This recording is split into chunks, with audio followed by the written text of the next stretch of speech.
എല്ലാ പ്രിയപ്പെട്ടവർക്കും ക്രിസ്തുയേശുവിൻ്റെ നിസ്തുല നാമത്തിൽ പ്രഭാത വന്ദനം അറിയിക്കട്ടെ. ഇന്നത്തെ നമ്മുടെ ധ്യാനത്തിനായി അപ്പോസ്തല പ്രവർത്തികൾ 8-ാം അധ്യായത്തിൻ്റെ 8-ാം വാക്യവും 20-ാം വാക്യവും. അപ്പോസ്തല പ്രവൃത്തി 8-ന്റെ 8-ാം വാക്യവും 20-ാം വാക്യവും. അങ്ങനെ ആ പട്ടണത്തിൽ വളരെ സന്തോഷം ഉണ്ടായി. 20-ാം വാക്യം. പത്രോസ് അവനോട്, ദൈവത്തിൻ്റെ ദാനം പണത്തിന് വാങ്ങിക്കൊള്ളാം എന്ന് നീ നിരൂപിക്കുക കൊണ്ട് നിന്റെ പണം നിന്നോടുകൂടെ നശിച്ച് പോകട്ടെ. കർത്താവിൻ്റെ പരിശുദ്ധ നാമം വാഴ്ത്തപ്പെടുമാറാകട്ടെ. മറ്റൊരു പ്രഭാതം ദാനമായി ദൈവം തമ്പുരാൻ നമുക്ക് നൽകി. ശമരിയ പട്ടണത്തിൽ വളരെയധികം സന്തോഷം ഉണ്ടായി. പീഡനത്തിൻ്റെ ഫലമായി ചിതറിക്കപ്പെട്ടവരാണ് ശമരിയയിൽ ആദ്യമായി ക്രിസ്തുവിനെ പ്രസംഗിച്ചത്. പകയോ വിദ്വേഷമോ അവരിൽ ഇല്ലായിരുന്നു. സാഹചര്യങ്ങൾക്കതീതമായി വ്യാപരിച്ച ദൈവസ്നേഹമാണ് സുവിശേഷം. ശത്രുക്കളോടും പങ്കുവയ്ക്കുവാൻ അവരെ പ്രേരിപ്പിച്ചതിൻ്റെ കാരണം ഇത് എല്ലാവരിലേക്കും അതിരുകൾക്ക് അതീതമായി ഇറങ്ങി ചെല്ലണം എന്നത് ദൈവിക പദ്ധതിയായിരുന്നു എന്നതുകൊണ്ടാണ്. കാരാഗൃഹത്തിൽ കിടന്ന പൗലോസിൻ്റെയും ശീലാസിൻ്റെയും അനുഭവവും ഇങ്ങനെ തന്നെയായിരുന്നു. അതിൻ്റെ ഫലം കാരാഗൃഹ പ്രമാണിയും കുടുംബവും യേശുക്രിസ്തുവിനെ സ്വീകരിച്ച് വീടടക്കം ആനന്ദിക്കാൻ ഇടയായി. അപ്പോൾ യേശുക്രിസ്തുവുമായുള്ള ബന്ധമാണ് യഥാർത്ഥ സന്തോഷത്തിന് നിദാനം എന്ന് പറയുന്നത്. സാഹചര്യങ്ങളിൽ അധിഷ്ഠിതമായ സന്തോഷം സാഹചര്യം മാറുന്നതിനനുസരിച്ച് മാറിക്കൊണ്ടിരിക്കും. സാഹചര്യങ്ങൾക്ക് അതീതമായ സന്തോഷം യേശുവിലൂടെയാണ് നമുക്ക് ലഭിക്കുന്നത്. സങ്കീർത്തനക്കാരൻ പാടിയതുപോലെ, ധാന്യവും വീഞ്ഞും വർദ്ധിച്ചപ്പോൾ ഉണ്ടായതിലും അധികം സന്തോഷം നീ എൻ്റെ ഹൃദയത്തിൽ നൽകിയിരിക്കുന്നു. 4-ാം സങ്കീർത്തനത്തിലാണ് അങ്ങനെ നമ്മൾ വായിക്കുന്നത്. അപ്പോൾ അധികം സന്തോഷത്തിൻ്റെ മാർഗമാണ് ക്രിസ്തു മാർഗം. സന്തോഷത്തിൻ്റെ രഹസ്യവും ഫലവും ശമരിയ സംഭവം സാക്ഷിച്ച് ഇരിക്കുന്നത് നമുക്കറിയാം. അശുദ്ധാത്മാക്കൾ ബാധിച്ച പലരിൽ നിന്നും അവ ഉറക്ക നിലവിളിച്ചും കൊണ്ട് പുറപ്പെട്ടു പോയി. അനേകം പക്ഷപാതക്കാരും മുടന്തരും സൗഖ്യം പ്രാപിച്ചു. ശമരിയ പട്ടണത്തിൽ സംഭവിച്ചതാണ്. സുവിശേഷം ശരീരത്തിന് സൗഖ്യവും മനസ്സിന് സന്തോഷവും നൽകുന്നു.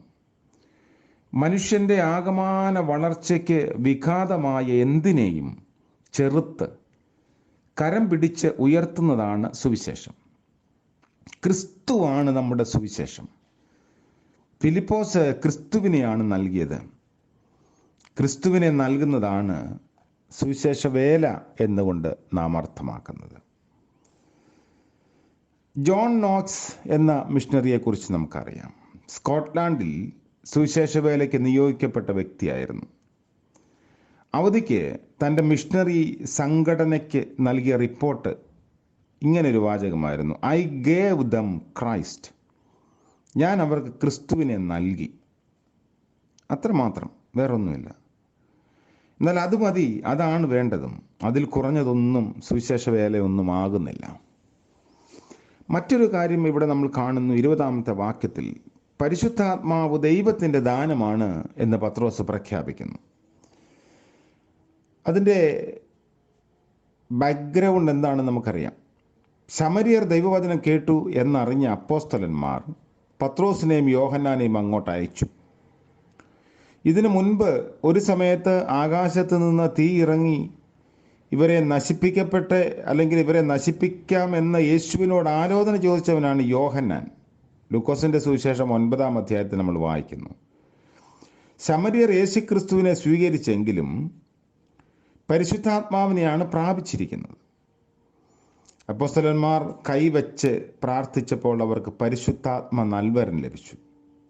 അത് കണ്ട് ശീമോൻ എന്ന ആൾ, അതായത് ഇത്തിരി ക്രിയകളൊക്കെ നടത്തി ആളുകളുടെ കണ്ണിൽ പൊടിയിട്ട് ജീവിക്കുന്ന മനുഷ്യൻ,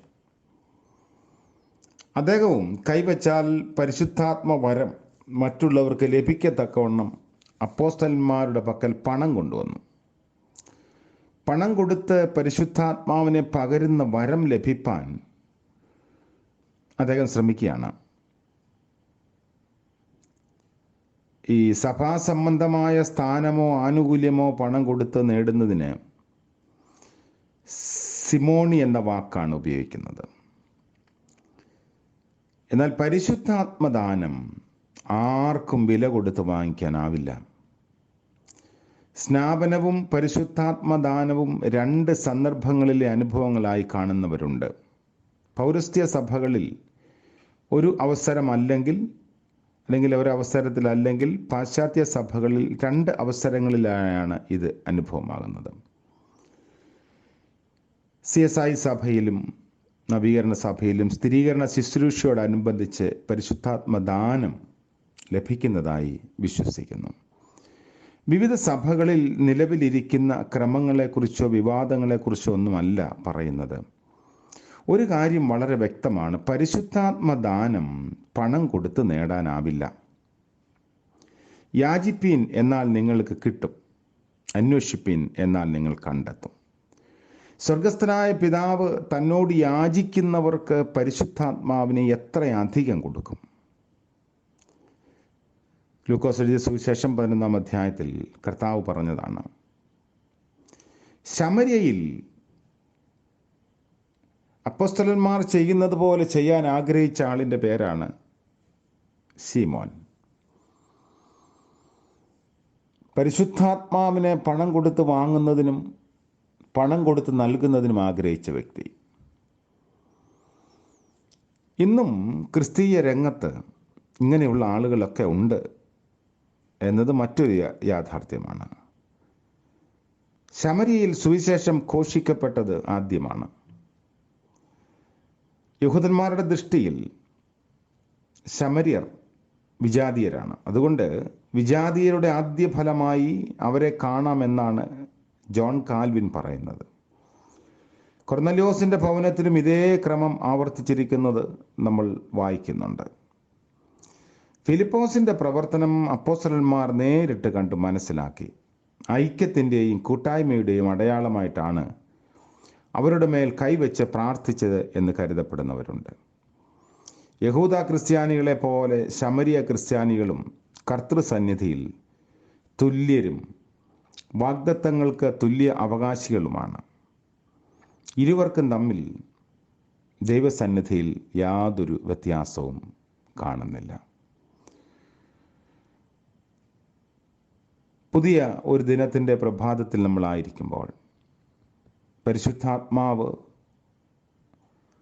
ദാനമായി നമുക്ക് നൽകപ്പെട്ടിരിക്കുന്നു എന്ന ബോധ്യം നമ്മളെ ഭരിക്കണം. പണം കൊടുത്ത് വാങ്ങാനാവില്ല. സ്ഥാനമാനങ്ങൾ പണം കൊടുത്ത് വാങ്ങാം. ദൈവത്തിൻ്റെ ദൃഷ്ടിയിൽ ഇങ്ങനെയുള്ള വരങ്ങളും ദൈവിക സാന്നിധ്യവും പണം കൊടുത്ത് സ്വാധീനം ചെലുത്തി പ്രാപിക്കാനാവില്ല. ദൈവത്തിൻ്റെ ദാനമാണ്. ആ ദാനം ലഭിക്കേണ്ടതിനായി നമ്മെ സമർപ്പിക്കാം. ഇന്നത്തെ ജീവിതത്തിൻ്റെ അനുഗ്രഹത്തിനു വേണ്ടി നമുക്ക് പ്രാർത്ഥിക്കാം. ഞങ്ങളുടെ വാഴ്ത്തപ്പെട്ട ദൈവമേ, സ്വർഗീയ പിതാവേ, അനുഗ്രഹിക്കപ്പെട്ട മറ്റൊരു പ്രഭാതം കൂടെ അടിയങ്ങൾക്ക് ദാനമായി നൽകിയല്ലോ. പുതിയ പ്രഭാതം പുതിയ ചിന്തകളിലേക്കും പുതിയ കണ്ടെത്തലുകളിലേക്കും അടിയങ്ങളെ നയിക്കുന്നെന്നത് ഓർത്ത് സ്തോത്രം. സാധ്യതകളുടെ ലോകത്തിലേക്ക് പ്രവേശിപ്പാൻ പുതിയ പുലരിയിൽ അടിയങ്ങൾക്ക് ലഭിച്ച അനുഗ്രഹത്തിനായും സ്തോത്രം. ഇന്നത്തെ പകൽക്കാല ജീവിതത്തിൽ ദൈവം തമ്പുരാൻ്റെ കരുതലും കരുണയും നൽകണമേ.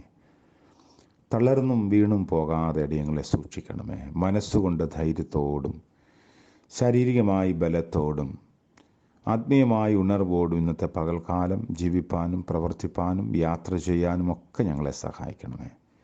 പ്രഭാതം മുതൽ പ്രദോഷം വരെയും അവിടുത്തെ കൃപ കൂടെ ഇരിക്കണമേ. ജന്മദിനം ആഘോഷിക്കുന്ന പ്രിയപ്പെട്ടവരെയും വിവാഹ വാർഷികം ആഘോഷിക്കുന്നവരെയും ഓർത്ത് പ്രാർത്ഥിക്കുന്നു. അനുഗ്രഹത്തിൻ്റെ നന്മയുടെ പുതുവർഷം പകരണമേ. ശാരീരികമായി പ്രയാസം അനുഭവിച്ച് ഹോസ്പിറ്റലുകളിൽ ട്രീറ്റ്മെൻറ്റുകളിലായിരിക്കുന്നവരെ ഓർക്കുന്നു. പരിപൂർണമായ വിടുതലും സൗഖ്യവും ദൈവം തമ്പുരാൻ ദാനം ചെയ്യണമേ. അവിടുത്തെ കൃപ പകരണമേ. യേശു മശീഹയുടെ നാമത്തിൽ ഞങ്ങളുടെ അപേക്ഷ ദയവോടെ കേൾക്കുമാറാകണമേ. ആമേൻ. ത്രിയേക ദൈവത്തിൻ്റെ കരുതലും കൃപയും നാം എല്ലാവരോടും നമ്മുടെ ആവശ്യങ്ങളോടും നമ്മുടെ പ്രാർത്ഥനാ വിഷയങ്ങളോടും കൂടെ ഇപ്പോഴും എപ്പോഴും എന്നേക്കും ഉണ്ടായിരിക്കുമാറാകട്ടെ. ആമേൻ.